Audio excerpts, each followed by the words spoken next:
Vámonos a la quinta parte de esta serie de vientos de doctrina. Hoy vamos a atender una de las tendencias doctrinales más salvajes, o de las que más desafío, o más que desafío, de las que más inquietan. Y yo quiero que abran sus Biblias en el libro de Gálatas. Vamos a encontrar el capítulo 1, vamos a empezar a leer en el versículo 6, Gálatas 1, 6 al 8. Encuéntrenlo por ahí, por favor.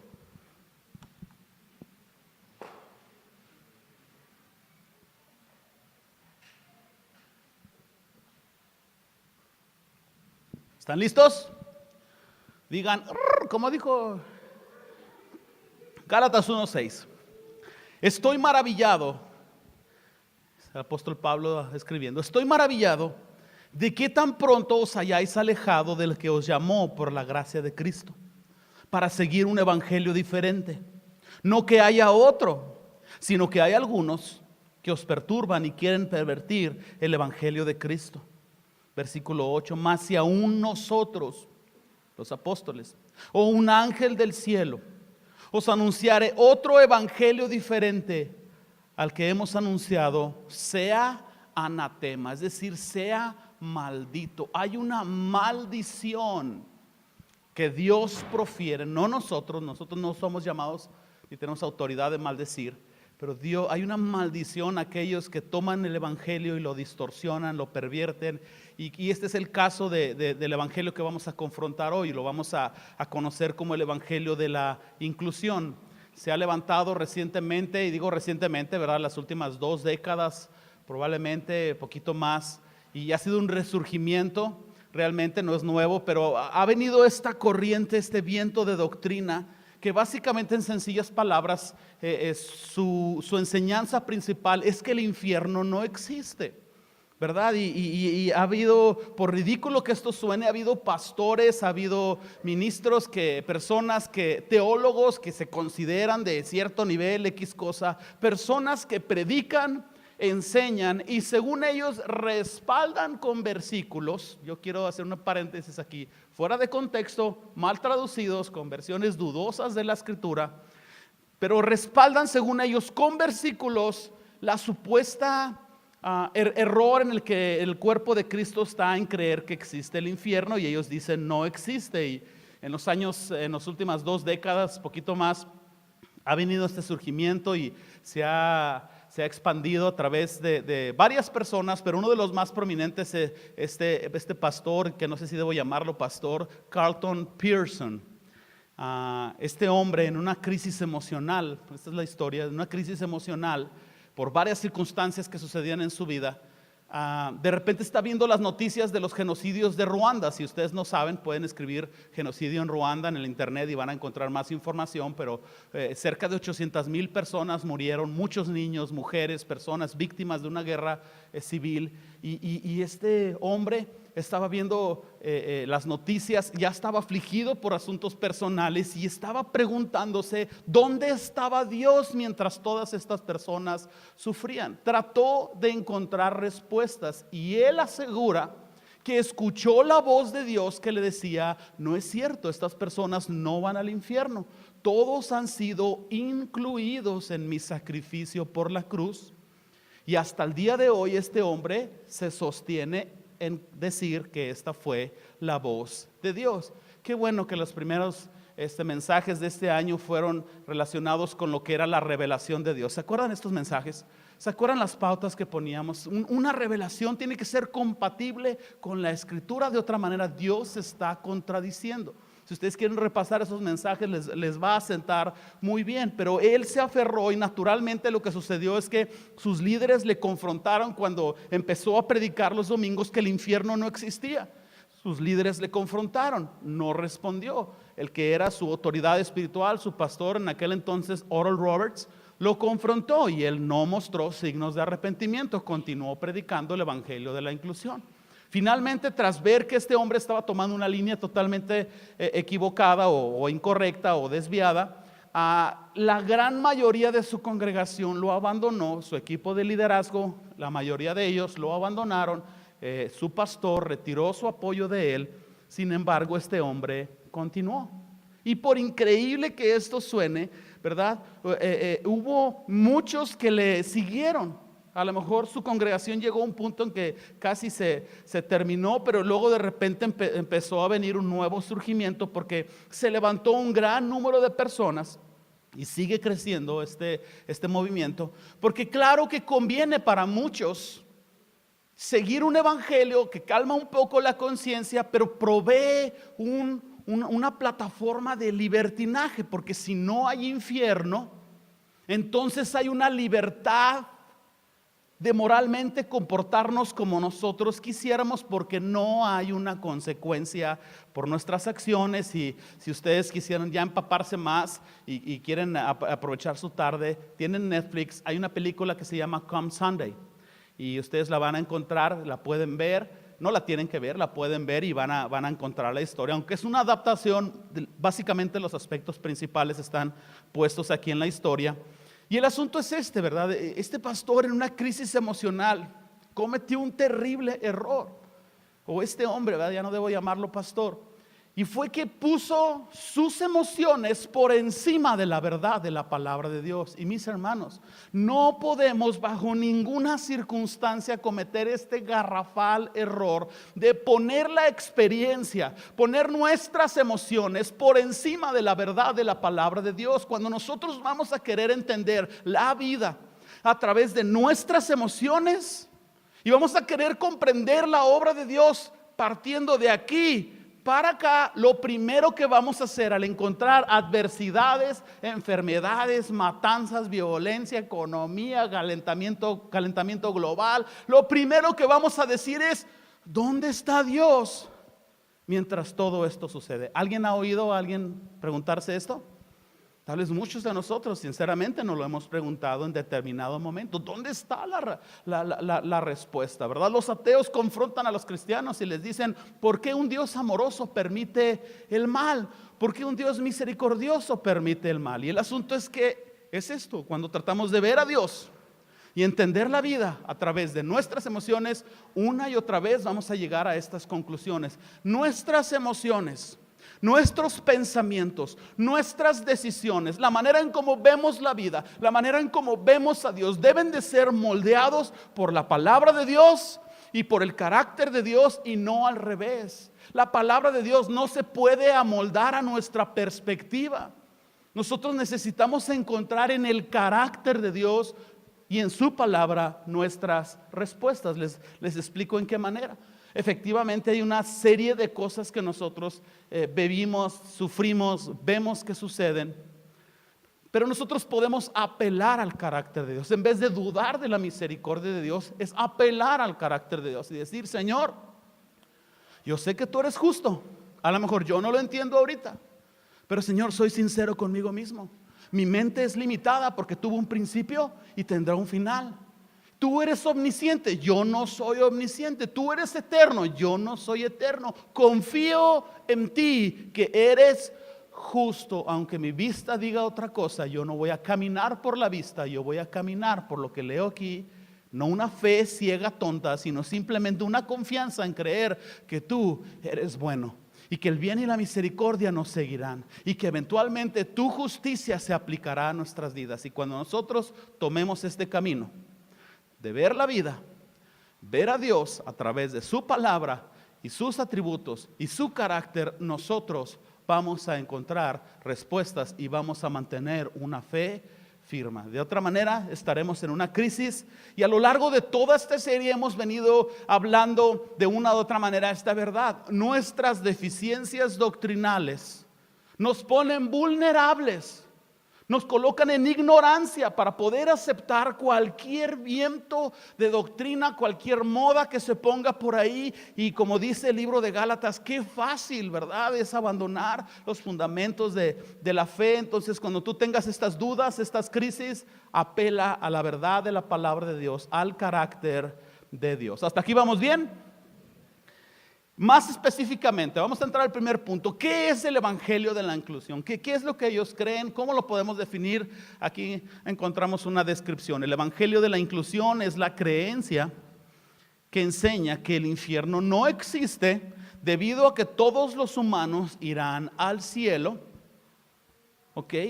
Ya que el sacrificio de Cristo incluye, por eso se llama Evangelio de la Inclusión, incluye a toda la humanidad, sin importar su religión, sin importar su creencia. El Evangelio de la Inclusión realmente no es nuevo.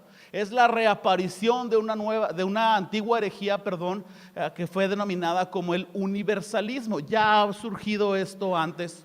Le llamaron el universalismo, y el universalismo es exactamente lo mismo, pero más barato, ¿no? Lo mismo, pero con otras palabras. El sacrificio de Cristo era universal, por eso todos tienen una salvación universalmente. Es decir, todos son salvos, no hay consecuencia por el pecado. Mis hermanos, yo entiendo que el evangelio de la prosperidad, es difícil de renovarnos y dejarlo, pero tiene tantas áreas incorrectas. El evangelio del convencimiento, ¿verdad? Yo no sé si llamarlo específicamente una herejía, pero nos coloca en otra proclamación distinta del evangelio. Pero el evangelio de la inclusión es una herejía infernal y descarada en contra de las enseñanzas de Jesús y de la obra de Cristo y de la fe salvadora y de la expiación, y pudiera continuar mencionando conceptos similares. Este universalismo ha vuelto a surgir y ahora las personas están diciendo que todos podrán ser salvos. El evangelio de la inclusión, que recientemente se ha promovido mucho por este hombre Carlton Pearson, abarca varias creencias. Aquí voy a mencionar algunas de ellas. El evangelio de la inclusión dice que no es necesario arrepentimiento para ir al cielo. Incorrecto. El evangelio de la inclusión enseña que no es necesaria la fe en Jesucristo para la salvación incondicional. Para la salvación, porque es incondicional. Incorrecto. El evangelio de la inclusión cree que toda la humanidad irá al cielo, se den cuenta o no se den cuenta. Número 4, el evangelio de la inclusión declara que todos irán al cielo sin importar su religión o la creencia que tengan. Número 5, el evangelio de la inclusión sostiene que solo aquellos que intencionalmente rechacen la gracia de Dios pasarán la eternidad sin Dios, mas no en el infierno. Perdón, pero pasar una eternidad sin Dios, en esencia es lo mismo que el infierno. Qué horrible sería pasar una eternidad sin Dios, porque entre comillas hemos rechazado su gracia. Eso es espantoso. De hecho, el mal es la ausencia misma de Dios. ¿Me explico? La oscuridad es la ausencia de la luz. Estar una eternidad sin Dios es en esencia el infierno. Pero si nosotros vemos este cuerpo de creencias, vamos a entender que es una doctrina totalmente contraria, en contra de lo que nosotros creemos. Hemos aprendido, Juan 14:6, que Jesucristo es el camino, la verdad y la vida, y nadie viene al Padre si no es por Él. Si hay un camino, hay un Salvador, hay una forma. No es universal, hay una manera. Hemos escuchado que el evangelio es un regalo de Dios, es por gracia, está abierto a todas las personas, pero no todos tienen acceso a él, porque no todos creen. Yo quisiera poner aquí en pantalla Juan 3:16, vamos a leerlo hasta el 18, vamos a leerlo con detenimiento y lo pongo en pantalla porque quiero resaltar algunas cosas. Empiezo a leer lo que hemos leído antes, ¿verdad? Porque de tal manera amó Dios al mundo, que ha dado a su Hijo unigénito, para que todo aquel que en Él cree no se pierda, mas tenga vida eterna. Ojo con el 17. Porque no envió Dios a su Hijo al mundo para condenar al mundo, sino para que el mundo sea salvo por Él. Fíjense el 18. El que cree no es condenado, pero el que no cree ya ha sido condenado. Letras mayúsculas solamente para resaltar. ¿Por qué? Porque no ha creído en el nombre del unigénito Hijo de Dios. La condenación no viene porque sí. Dios no envía a la gente al infierno porque sea malo o poco amoroso, sino porque la gente no quiere estar con Dios. Si nosotros tomáramos el versículo 17 y he estado intentando entrenarles a leer por contexto, Vamos a hacer un ejercicio. No se me pierdan. Si nosotros tomáramos el versículo 17 por sí mismo, lo sacamos del contexto y lo leemos de esta manera, pudiéramos acomodarlo para respaldar, entre comillas, el evangelio de la inclusión. Observen cómo es esto. Porque no envió Dios a su Hijo al mundo para condenar al mundo, sino para que el mundo sea salvo por él.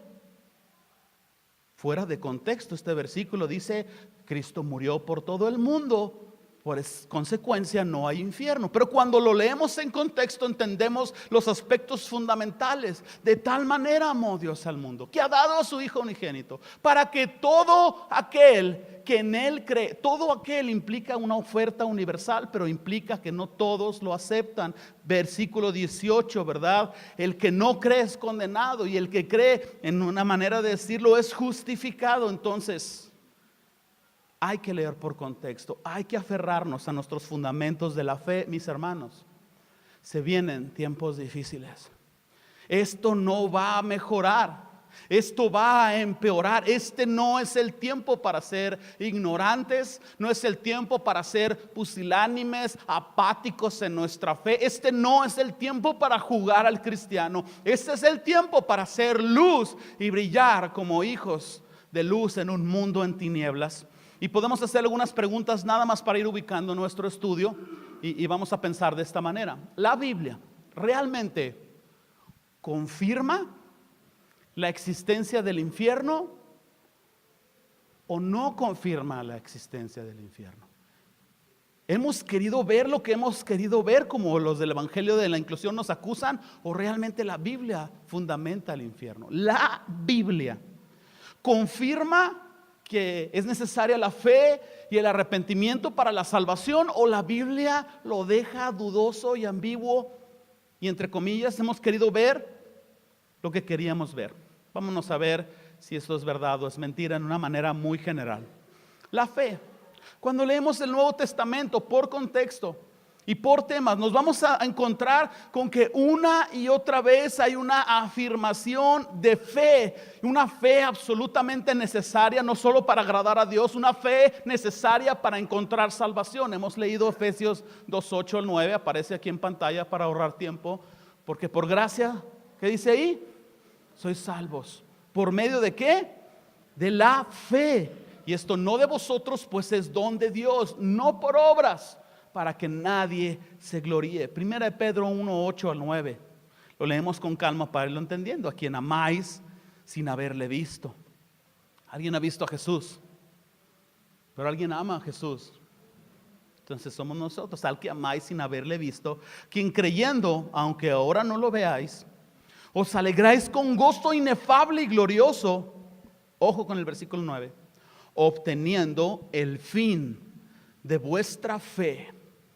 ¿Cuál es el fin de nuestra fe? ¿Cuál es el resultado de nuestra fe? Que es la salvación de vuestras almas. Está la fe en el Nuevo Testamento. Primera Juan 5:13. Estas cosas os he escrito, escrito a vosotros que creéis en el nombre del Hijo de Dios. Fe. Para que sepáis que tenéis vida eterna, para que creáis en el nombre del Hijo de Dios. ¿Qué del arrepentimiento? El arrepentimiento está por todo el Nuevo Testamento. Qué difícil es huir del arrepentimiento, porque está también en el Antiguo Testamento.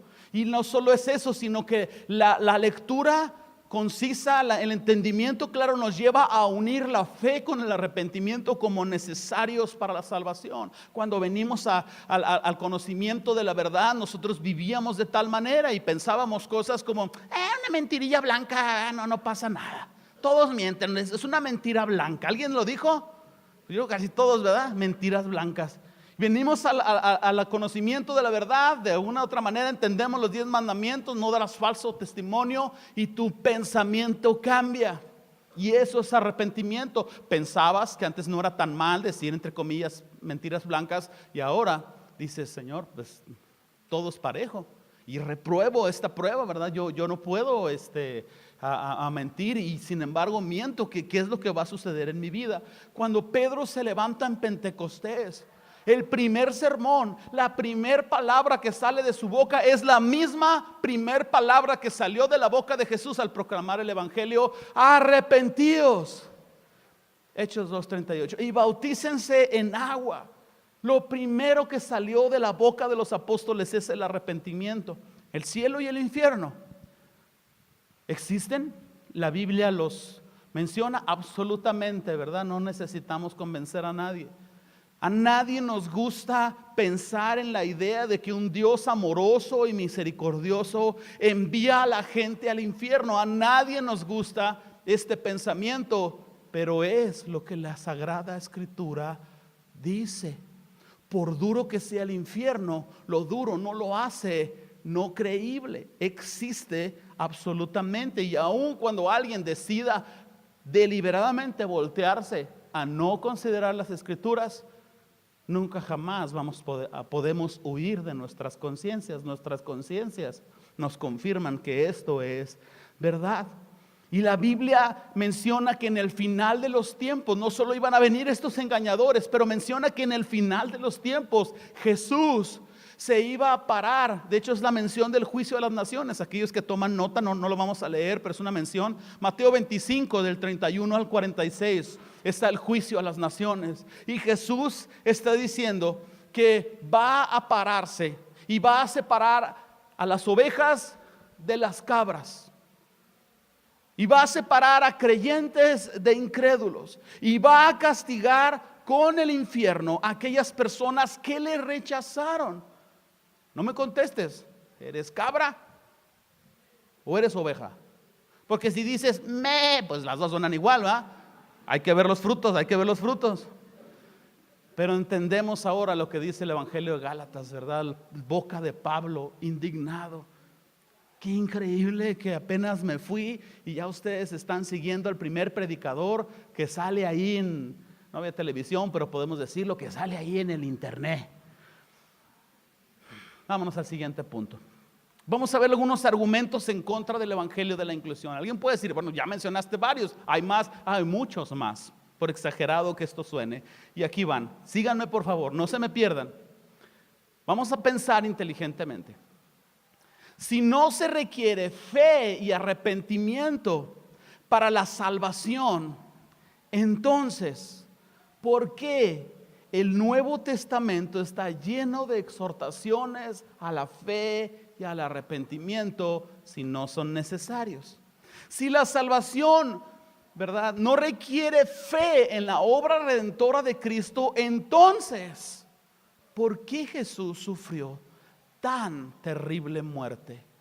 ¿Por qué Jesús sufriría todo lo que sufrió si como Dios mismo en su amor pudo haber simplemente otorgado el perdón divino y decir, os perdono? ¿Por qué Jesús tendría que pasar por todo lo que pasó? Número 3, si todo el mundo va a ir al cielo, se dé cuenta o no se da cuenta, que hay entonces del libre albedrío, de la libre voluntad que la Escritura nos muestra. Pensemos en esto. ¿Será que entonces los ateos, los agnósticos, los rebeldes a Dios mismo no saben de esto y van a ser arrastrados al cielo? Discúlpenme el sarcasmo. Los van a agarrar ahí los ángeles, ¿verdad?, de las orejas, como los antiguos profesores, ¿verdad?, de la primaria, de las orejas, y los van a formar ahí en las filas celestiales. Enderécese, voltee para arriba y va a cantar Solo me imagino por la eternidad. Aquí lo voy a estar guachando.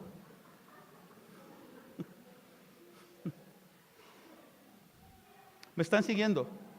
Los ateos van a ser arrastrados al cielo, porque se den cuenta o no, van al cielo. Esto es lo que están enseñando. Número 4, si todo mundo va a ir al cielo, incluidos, porque todos están incluidos en el sacrificio de Cristo, entonces, ¿qué de la gran comisión? ¿Qué hay entonces de la consigna de ir y predicar a todas las naciones, ir y hacer discípulos? Si esto es así, entonces la gran comisión, la encomienda de ir, dar esas noticias a los pecadores, ir y decirles que los pecadores pueden escapar de la ira venidera, ¿esto sería una farsa? ¿Sería una hipocresía de Jesús? sería una hipocresía de la Sagrada Escritura, sería una hipocresía nuestra irnos como misioneros a las naciones. Sería una hipocresía todo lo que hacemos, sin sentido. ¿Por qué invertir todos los recursos que se invierten en esta consigna? Si nosotros eliminamos el evangelio, el infierno de la Biblia, si eliminamos el infierno de la Biblia, entonces el evangelio no tiene sentido. No hay una verdad moral que regule nuestra conducta. Todo se vale. YOLO. Dijo Ricky Martin, living la vida loca, ¿verdad? ¿Sí lo dijo él? ¿Y cómo lo saben? No se crean. Requiere un poco de coherencia, un poco de conocimiento. Y finalmente, ayúdenme a completar la frase. Si no existe el infierno y todos vamos a ir al cielo, como dicen los predicadores de la inclusión, entonces Cristo vino a salvarnos ¿de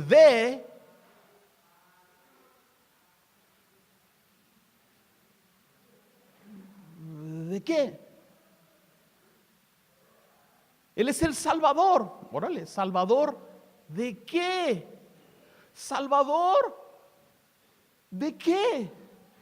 Vino a salvarnos de la consecuencia eterna.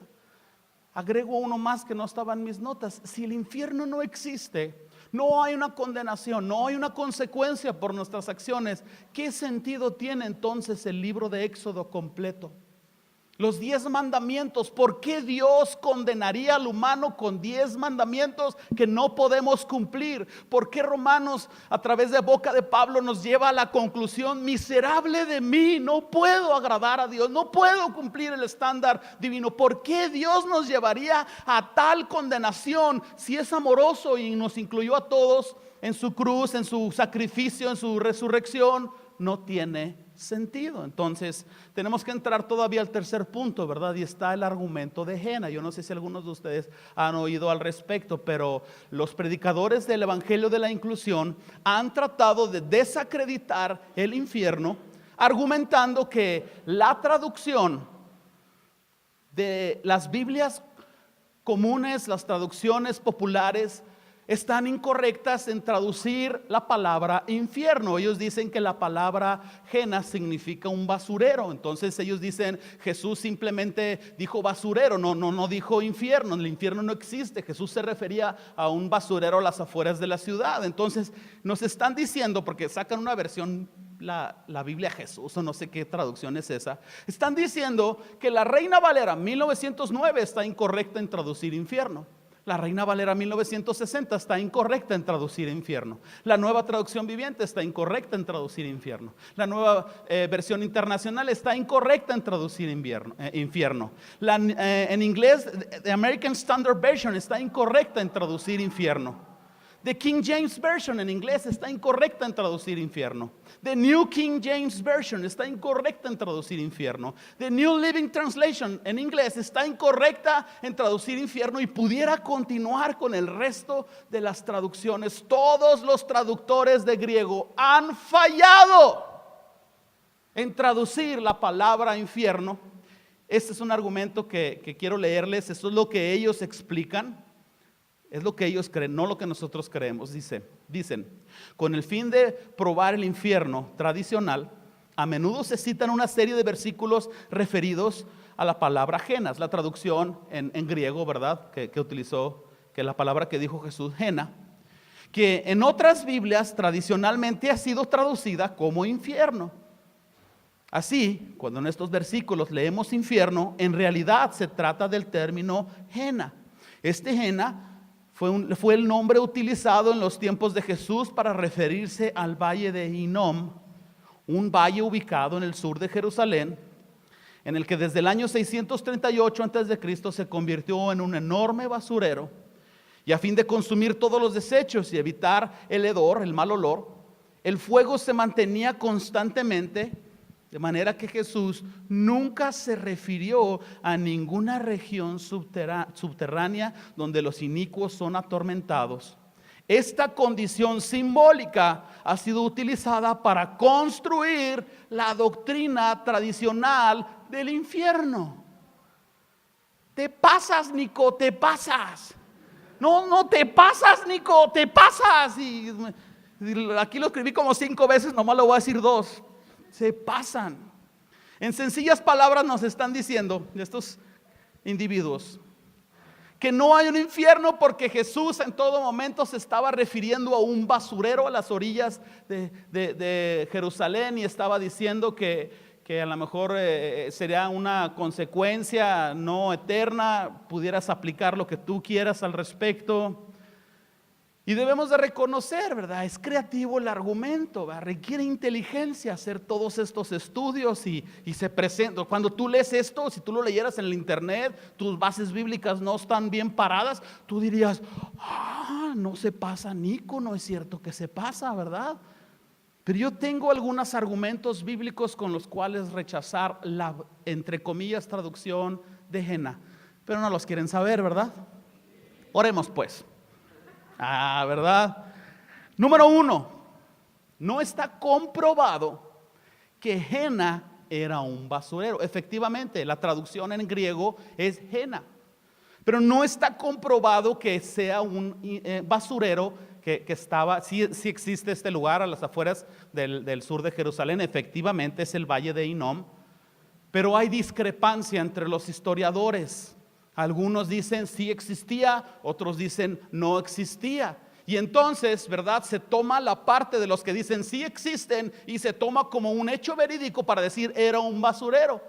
Lo que sí es cierto es que en esta región del sur, años atrás, en los tiempos más fuertes de la idolatría de Israel, Valle de Hinnom, era un lugar donde era el lugar donde se sacrificaban a Moloch los niños. Si ustedes no han escuchado el concepto, había uno de los ídolos más terribles llamado Moloch, y la gente, las familias, para encontrar favor, prosperidad, protección, etcétera, decidían cuál de sus hijos iba a ser quemado vivo en el fuego como sacrificio a Moloch para obtener ese favor. A ese grado de idolatría llegó Israel.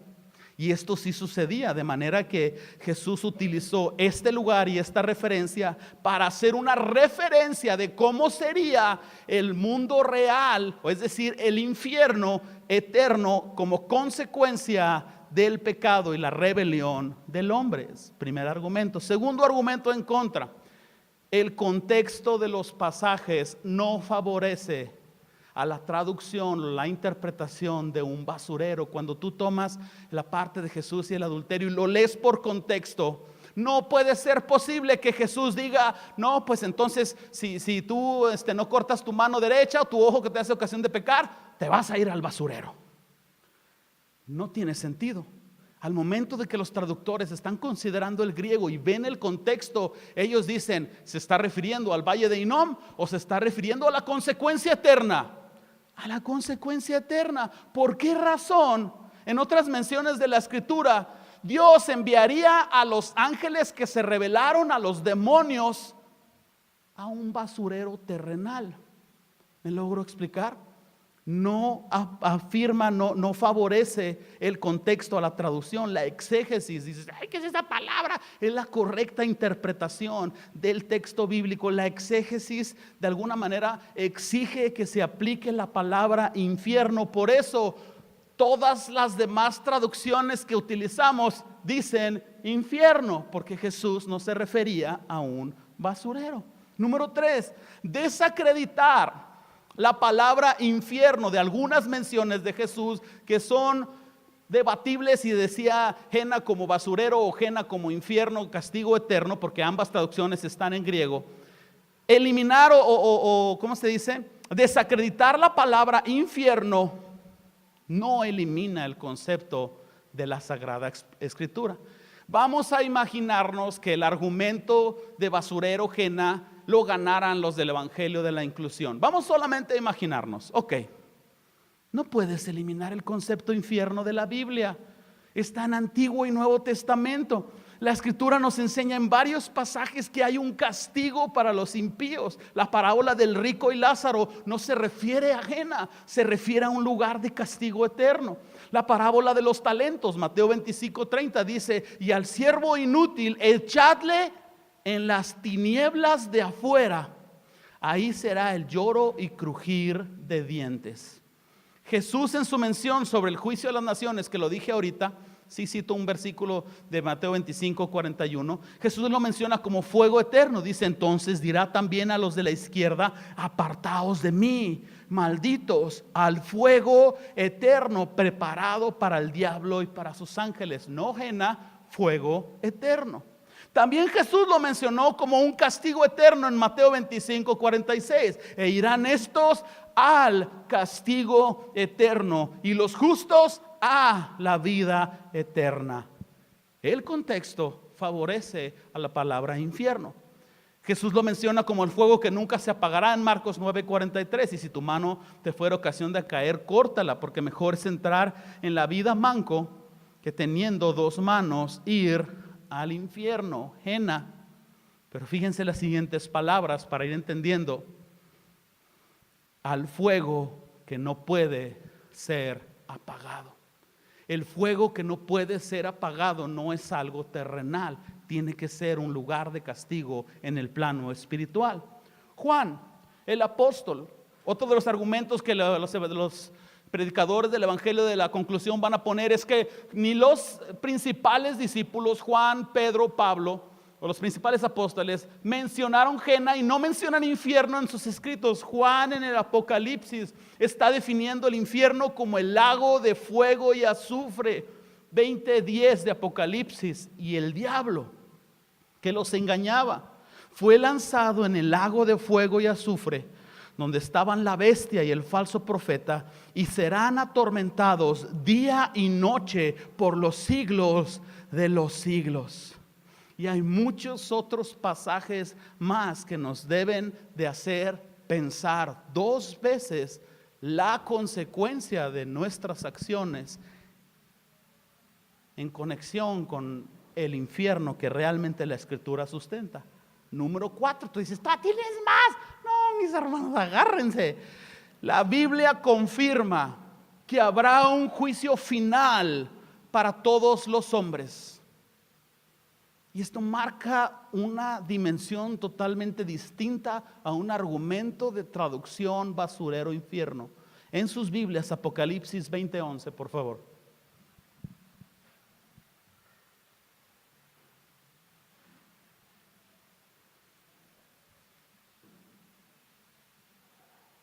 En este juicio, la Escritura dice que todos compadeceremos ante Jesús, ante Cristo, en un juicio.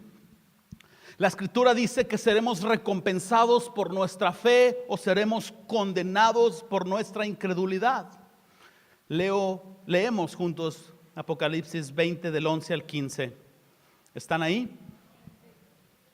Y vi un gran trono blanco y el que estaba sentado en él, y delante del cual huyeron la tierra y el cielo, y ningún lugar se encontró para ellos. Y vi a los muertos, grandes y pequeños, de pie ante Dios, y los libros fueron abiertos. Y otro libro fue abierto, el cual es el libro de la vida. Y fueron juzgados los muertos según sus obras. Y el mar entregó a sus muertos que había en él, y la muerte y el Hades entregaron a los muertos que había en ellos, y fueron juzgados cada uno según sus obras. Quiero hacer una pausa. Si no hay infierno, no hay una consecuencia, este juicio sería absurdo. ¿Están de acuerdo conmigo? Pero qué fuertes palabras. Versículo 14: y la muerte y el Hades fueron lanzados al lago de fuego. Esta es la muerte segunda.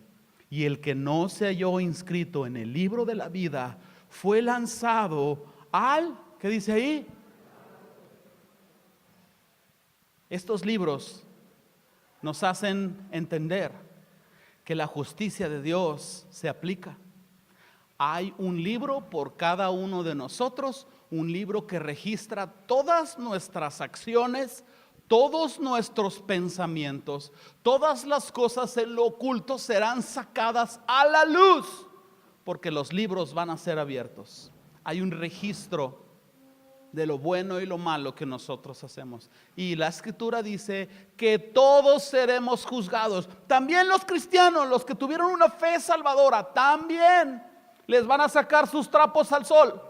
Y van a decir, tú, fulano de tal, y esto, y esto, y esto. Y después de la cruz, esto, y esto, y esto, y esto. Pero aquí dice que fuiste redimido y cubierto por la sangre de Cristo y te ha sido otorgado el perdón a pesar de tu culpa. Entra en el gozo de tu Señor.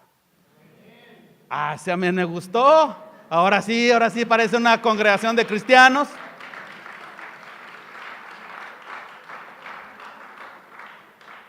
Y aquel que no está escrito en el libro de la vida, me hace pensar en esta película de la lista de Schindler. Al final el secretario le dice a Oscar Schindler, a los márgenes de esta lista, todos los que iban a sacar de ese gueto, que los iban a matar, los compró a todos. Y le dice, a los márgenes de esta lista yace el abismo. El que no está en esta lista está perdido. El que su nombre no está escrito en el libro de la vida está perdido. No en un limbo ahí, en una eternidad sin Cristo, en un lugar que la Escritura define en diferentes formas, con diferentes palabras en griego, como lago de fuego, lago de azufre, muerte segunda, lloro y crujir de dientes, y muchos conceptos más. En conclusión, si quitamos el concepto infierno de la doctrina cristiana, toda nuestra fe se desmorona. Vivimos un drama, una obra de teatro.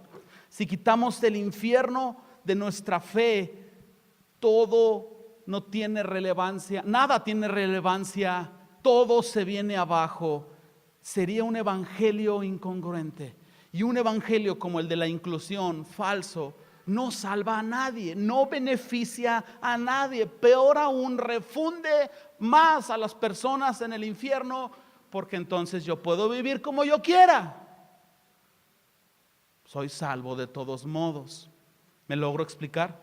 El evangelio que Jesús predicó es el evangelio que nosotros debemos predicar. Un evangelio de fe y arrepentimiento. El evangelio que Jesús predicó y el evangelio que Jesús enseñó es por lo que vamos a vivir. Es donde vamos a fundamentar nuestras preguntas, nuestras respuestas. Es lo que vamos a nosotros a dar nuestras vidas por ello. Nosotros reconocemos, y por favor, si están de acuerdo con al terminar la frase, digan un amén convincente. Nosotros reconocemos que Cristo nos ha encomendado ir y dar las buenas nuevas a todas las naciones. Y decirle a los pecadores y a los inconversos que hay una esperanza para sus vidas, que pueden ser salvos de la ira venidera, porque, amén, porque Cristo ha pagado el precio, porque Cristo les ha amado de tal manera, el Señor les ha amado de tal manera que ha dado a su Hijo unigénito. No están mis notas, pero me hace pensar en el capítulo 1 de Romanos, creo que es 18, porque la ira de Dios se revela contra toda justicia e impiedad. Esta ira vendrá sobre los hombres.